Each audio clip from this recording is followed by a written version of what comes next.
Dragon's Lair, the fantasy adventure where you become a valiant knight on a quest to rescue the fair princess from the clutches of an evil dragon. You control the actions of a daring adventurer finding his way through the castle of a dark wizard who has enchanted it with treacherous monsters and obstacles.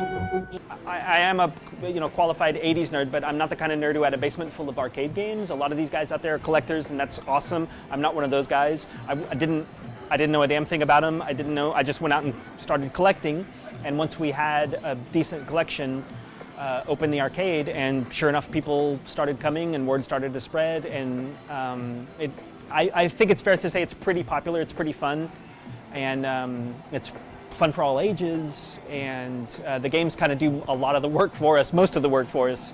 In fact, we've just essentially recreated an 80s arcade. You pay to come in, done.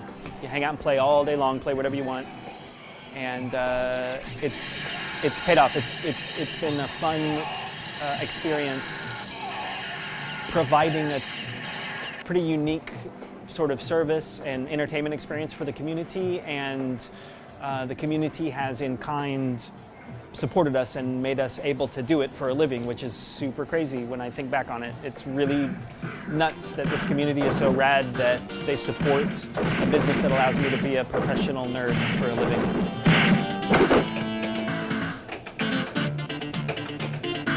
Yeah, I would come here at least twice a week. Definitely hold the high score at Space Invaders, but as far as liking them, I don't know, they're just awesome. I would say it's a pretty even ratio of people who probably grew up with this stuff and then young ones. I think there's a lot of stuff in pop culture that has brought it out more nowadays. For example, Stranger Things. It's made a big impact on people. Say people will pay for nostalgia. I like seeing those interactions where even the kids realize how sort of archaic some of these games are, but they still get a kick out of them. They still enjoy playing them, even though they're super old and sometimes really dumpy looking, and you're playing Atari and you can't even tell what's happening, but you're having a good time. I really like that. And we have a really cheap, price point, $5 to come in, so we have people, who obviously have money to burn. We have people who can barely scrounge up $5 to come hang out, and it's worth the money for both of them and everybody in between. So